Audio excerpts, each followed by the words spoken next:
오늘 분석 시작해 볼까요? 보내주신 자료들을 보니까, 한국의 국가보안법이 과거 권위주의 정권 시절에 어떻게 권력을 유지하는 도구로 사용됐는지 여기에 초점을 맞추고 있네요. 네, 맞습니다. 핵심은 이 법의 해석이 워낙 자의적일 수 있다 보니까 정권의 좀 비판적인 목소리를 억압하는데 아주 유용했다. 뭐 이런 주장인 것 같아요. 맞아요. 여기서 정말 흥미로운 지점은 이 자료들이 그냥 딱딱한 법 조항만 파고드는 게 아니라는 점이에요. 아, 그런가요? 네, 실제 사건들을 통해서 그 법이 현실에서 사람들의 삶을 어떻게 망가뜨렸는지 아주 생생하게 보여주거든요. 법의 이름으로 국가가 어디까지 할 수 있었는지 그 결과를 같이 따라가 보면 정말 많은 생각이 들죠. 자, 그럼 본격적으로 한번 들어가 보죠. 자료에서 가장 먼저 그리고 뭐랄까 가장 충격적으로 다루는 사례가 바로 인명영명당 재건이 사건, 줄여서 인혁당 사건이더라고요. 네, 인혁당 사건. 이게 1974년 박정희 정권 시절인데 당시 민주화 시위를 막으려고 북한 지령을 받은 조직이 배후에서 학생들을 조종했다. 이렇게 발표한 사건 맞죠? 네, 그런데 사건의 본질은 그 발표 내용이 아니라 수사 과정 전체가 불법이었다는 데 있습니다. 아, 과정 자체가요? 자료를 보면 관련자 대부분이 영장도 없이 그냥 불법으로 연행됐고 또 끔찍한 고문을 통해서 허위 자백을 받아냈다고 나와요.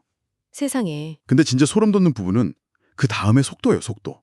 속도요? 어떤 속도를 말씀하시는 거죠? 1975년 4월 8일에 대법원에서 8분한테 사형이 확정되거든요. 네. 그런데 그 판결이 나오고 정말 믿기지 않는데 불과 18시간 만에 사형이 집행돼 버립니다. 잠시만요. 18시간이요. 대법원 최종 판결 후에 재심 청구나 다른 법적 절차를 밟을 시간조차 전혀 안 뒀다는 건가요? 전혀요. 이건 사법 절차라기보다 그냥 행정 처리 같다는 느낌인데요. 바로 그 점 때문에 국제법학자협회가 바로 다음 날을 사법 역사상 암흑의 날로 선포하기까지 했죠. 자료가 보여주듯이 이건 정상적인 사법 시스템이 작동했다고 보기 어려운 명백한 사법 살인이었다. 이건 국제적인 공인이었던 셈이에요. 18시간 만에 집행이라니 그 자체로 이 사건의 성격을 다 말해주는 것 같네요.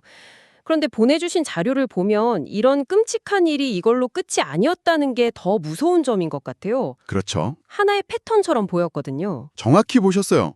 비슷한 시기에 통일혁명당 사건도 그렇고 80년대 전두환 정권으로 넘어가면 평범한 독서 모임을 반국가 단체로 둔갑시킨 항림 사건이나 불임 사건도 있죠. 불임 사건은 영화 변호인의 실제 배경이라 많은 분들이 기억하실 거예요. 네, 맞아요. 이 사건들의 공통점이 뭔지 아세요? 수십 년이 지나서야 대부분 무죄 판결을 받았다는 점이겠죠. 맞습니다. 바로 그 점이에요.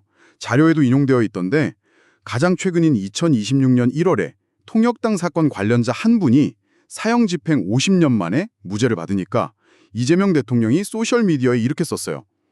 이 참혹하게 억울한 수사, 기소, 판결을 한 이들은 어떤 책임을 지나요? 이 문제가 결코 과거에만 머물러 있는 게 아니라는 걸 보여주는 대목이죠. 그러니까 70년대에는 주로 간첩단 사건을 조작하는 데 이 법을 썼다면 자료를 보면 80년대 후반으로 넘어가면서는 법의 적용 대상이 또 달라지는 것 같아요. 네, 맞아요. 이번엔 통일은 동하고요. 네, 시대가 변하면서 탄압의 대상도 바뀐 거죠. 소설가 황석영 씨나 문익환 목사 같은 분들이 정부 허가 없이 방북했다는 이유로 처벌받은 사례가 대표적입니다. 여기서 자료가 꼬집는 게 국가보안법 적용의 자의성이더라고요. 그렇죠. 그 자의성이라는 게 구체적으로 어떤 의미인가요? 법을 말 그대로 고무줄처럼 썼다는 건가요? 한마디로 그거죠. 예를 들어 이분들에게 적용된 잠입 탈출죄는 원래 법의 취지가 남한으로 잠입, 북한으로 탈출하는 간첩 행위를 막기 위한 거였어요. 아, 원래는 그랬군요. 근데 이걸 그냥 북한에 다녀온 행위 자체에 적용해버린 거죠. 더 기가 막힌 건 자료에 따르면 당시 정부 관계자나 보수 정치인들도 북한에 갔지만 아무런 문제가 되지 않았다는 거예요. 와. 누구에게는 죄가 되고 누구에게는 죄가 되지 않는 그런 법이었던 셈입니다. 자, 그럼 이 자료들이 공통적으로 말하고 있는 건 뭘까요? 국가보안법이라는 하나의 법이 어떻게 이렇게 다른 시대의 다른 사건들에서 계속해서 강력한 무기가 될 수 있었을까요? 결국 법조항 자체가 가진 그 모호함과 포괄성, 이걸 권력자가 맘대로 해석하고 휘두를 수 있었기 때문이라는 게 자료의 핵심적인 분석입니다. 민주화 운동을 억압하고 사회 전체에 너도 걸릴 수 있다는 공포를 심고 심지어 평화적인 통일에 대한 논의조차 막아버리는 수단으로 쓰였다는 거죠. 네. 수십 년이 지나 재심으로 명예가 회복되면 뭐 하겠어요. 국가가 빼앗아간 생명, 또 희생자와 가족들이 겪은 그 고통은 결코 되돌릴 수 없으니까요. 오늘 이야기는 여기서 마무리하지만 마지막으로 이 지점에서 한번 생각해 보시면 좋을 것 같아요. 자료에서 본 것처럼 수십 년이 지나 내려진 무죄 판결이 과연 희생자들과 그 가족들에게 온전한 정의가 될 수 있을까요? 이렇게 뒤늦게 도착한 정의는 정말 정의라고 부를 수 있는 걸까요?